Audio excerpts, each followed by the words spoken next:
भगवान श्री कृष्ण ने अर्जुन को भक्ति योग के विषय में उपदेश देते हुए कहा। भगवान बोले, जो पुरुष कर्म फल का आश्रय ना लेकर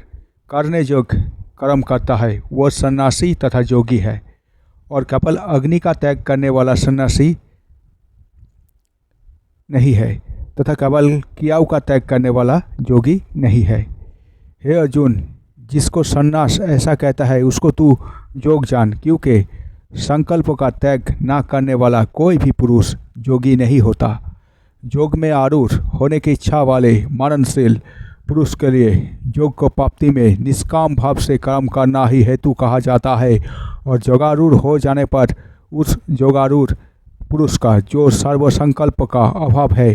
वही कल्याण में हेतु कहा जाता है। जिस काल में ना तो इंद्रिय को भोगों में और ना कर्म की ही आसक्ति होती है, उस काल में सर्वसंकल्प का त्यागी पुरुष योगारूढ़ कहा जाता है। अपने द्वारा अपना संसार समुद्र से उद्धार करे और अपने को अधोगति में ना डाले, क्योंकि ये मनुष्य आप ही तो अपना मित्र है और आप ही अपना शत्रु है। जिस जीवात्मा द्वारा मन और इंद्र सहित शरीर जीता हुआ है उस जीवात्मा का तो वो आप ही मित्र है।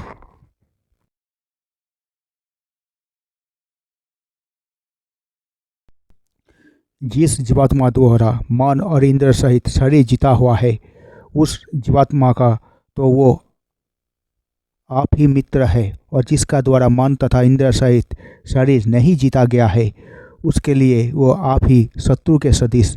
शत्रुता में बढ़ता है।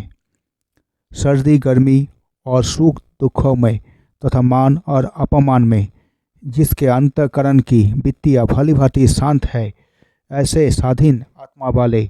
पुरुष को ज्ञान में सच्चिदानंद परमात्मा संयुक्त प्रकार से स्थित है,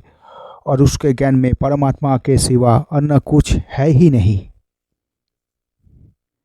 जिसका अंतःकरण ज्ञान विज्ञान से तृप्त है, जिसका स्थिति विकार रहित है, जिसकी इंद्रियों को भली भांति जीती हुई है, और जिसके लिए मिट्टी पत्थर और स्वर्ण समान है, वो योगी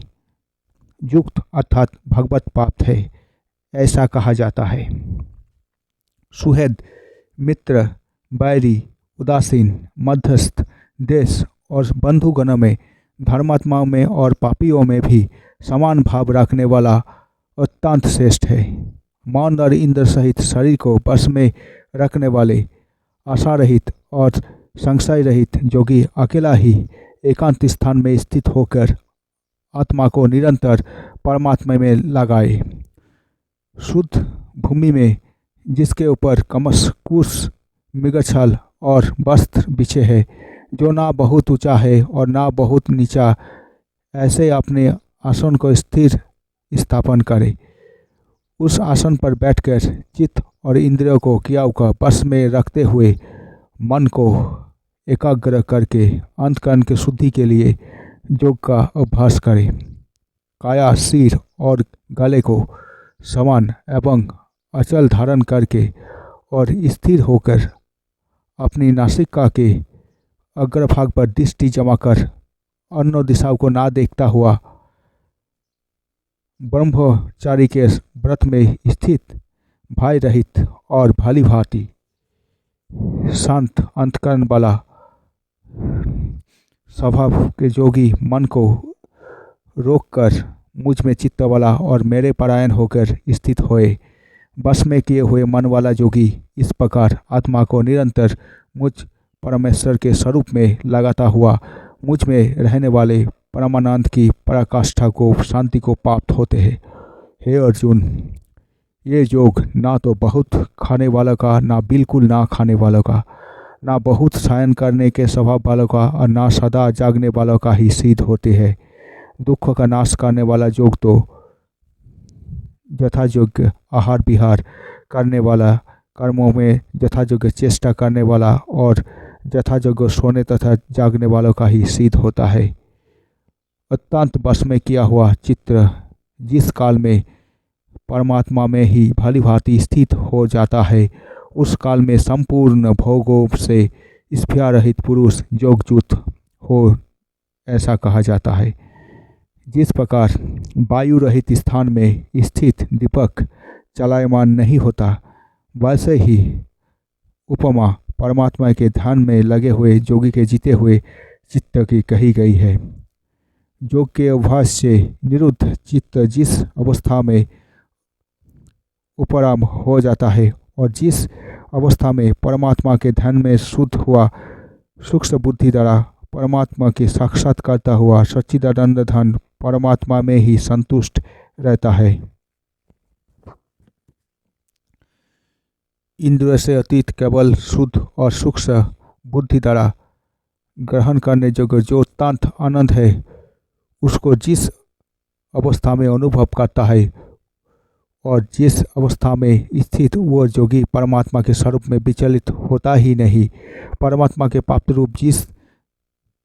लाभ को प्राप्त होकर उसके अधिक दूसरा कुछ भी लाभ नहीं मानता और परमात्मा प्राप्ति रूप जिस अवस्था में स्थित योगी बड़े भारी दुख से भी चलायमान नहीं होता, जो दुख रूप संसार से संयोग रहित है तथा जिसका नाम योग है, उसके जानना चाहिए। वो योग ना अत्याय हुए अर्थात धीरज और उत्साहयुक्त चित्त से निश्चय पूर्वक करना कर्तव्य है।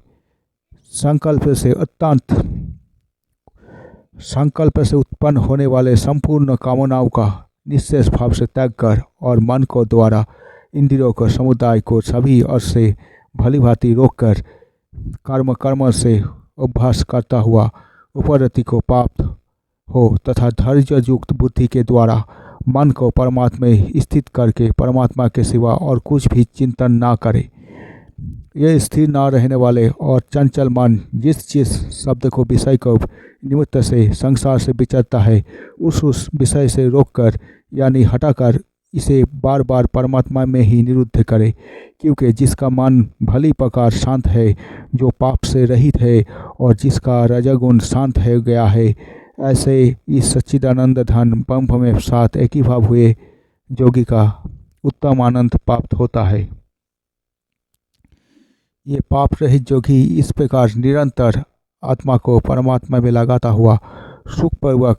परम ब्रह्म परमात्मा को प्राप्ति रूप अत्यंत आनंद का अनुभव करता है। सर्वव्यापी अत्यंत चेतन से एक ही भाव से स्थित रूप योग से युक्त आत्मा वाला तथा सब में समभाव से देखने वाला योगी आत्मा का संपूर्ण भूत में स्थित और संपूर्ण भूतों को आत्मा में कल्पित देखता है। जो पुरुष संपूर्ण भूतों में सबके आत्मा रूप मुझ वासुदेव को ही व्यापक देखता है और संपूर्ण भूतों को मुझ वासुदेव के अंतर्गत देखता है, उसके लिए मैं अदृश्य नहीं होता और वो मेरे लिए अदृश्य नहीं होता। जो पुरुष एक ही भाव से स्थित होकर संपूर्ण भूतों में आत्मा रूप से स्थित मुझ सच्चिदानंद धन वासुदेव को भजता है, वो योगी सब प्रकार से बढ़ता हुआ भी मुझ में ही पड़ता है। हे अर्जुन, जो योगी अपने भांति संपूर्ण भूतों में सम देखता है और सुख अथवा दुख को भी सब में सम देखता है, वो योगी परम श्रेष्ठ माना गया है। अर्जुन बोले, हे मधुसूदन, जो ये योग आपने समभाव से कहा है, मन के चंचल होने से मैं इसका नित्य स्थिति को नहीं देखता हूँ, क्योंकि हे श्री कृष्ण, ये मन बड़ा चंचल पमथन स्वभाव वाला बड़ा दृढ़ और बलवान है, इसलिए उसका वश में करना मैं वायु को रोकने के भांति अत्यंत दुष्कर मानता हूँ। श्री भगवान बोले, हे महाभाव, निस्संदेह मन चंचल और कठिनता से वश में होने वाला है, परंतु हे कुंतीपुत्र अर्जुन, ये अभ्यास और वैराग्य से वश में होता है। जिसका ये मन वश में किया हुआ नहीं है, ऐसे पुरुष तरह योग दुष्पाप है और वश में किए हुए मन वाले प्रयत्नशील पुरुष तरह साधन से उसका पाप होना सहज है। ये मेरा मत है। अर्जुन बोले, हे किशन, जो योग में श्रद्धा रखने वाला है किंतु संयमी नहीं है, वो इस कारण जिसका मन अंतकाल में योग से विचलित हो गया है, ऐसा साधक योगी को सिद्धि को अर्थात भगवत साक्षात्कार को ना प्राप्त होकर किस गति का प्राप्त होता है। हे महाबाहो,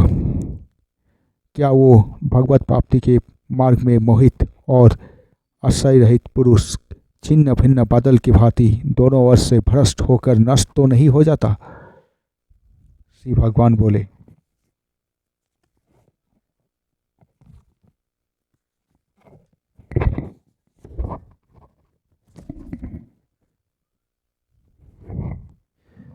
हे पार्थ, उस पुरुष का ना तो इस लोक में नाश होता है और ना परलोक में ही, क्योंकि हे प्यारे, आत्मोद्धार के लिए अर्थात भगवत प्राप्ति के लिए कर्म करने वाला कोई भी मनुष्य दुर्गति को प्राप्त नहीं होता। योगभ्रष्ट पुरुष पुण्यवान के लोगों को अर्थात स्वर्ग आदि उन्नत लोगों को प्राप्त होकर उनमें बहुत वर्षों तक निवास करके फिर शुद्ध आचरण वाले श्रीमान पुरुष के घर में जन्म लेता है, अथवा वैराग्यवान पुरुष उस लोक में ना जाकर ज्ञानवान योगियों के ही कुल में जन्म लेता है। परंतु इस प्रकार का जो ये जन्म है सो सौभाग्य से निस्संदेह अत्यंत दुर्लभ है। वहाँ उस पहले शरीर में संग्रह किए हुए बुद्धि संयोग को अर्थात समबुद्धि रूप योग को संस्कारों को अनायास ही प्राप्त हो जाता है। और हे कुरुनंदन, इसके प्रभाव से वो फिर परमात्मा को प्राप्ति रूप सिद्ध के लिए पहले से भी बढ़कर प्रयत्न करता है। वो श्रीमान के घर में जन्म लेने वाले योगभ्रष्ट पराधीन हुआ भी उस पहले के अभ्यास से ही निस्संदेह